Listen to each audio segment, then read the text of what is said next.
नमस्कार. मी doctor Prachi Pushkar, Matruseva super speciality hospital मिरजमधून.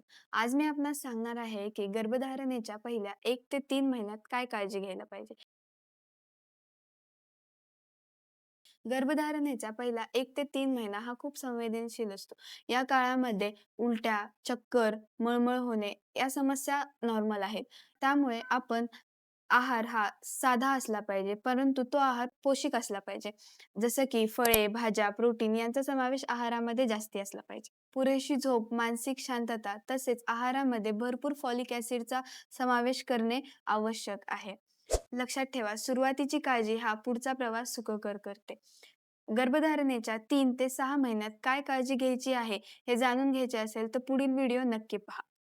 प्रवास मातृत्वाचा, जागर नारी शक्तीचा.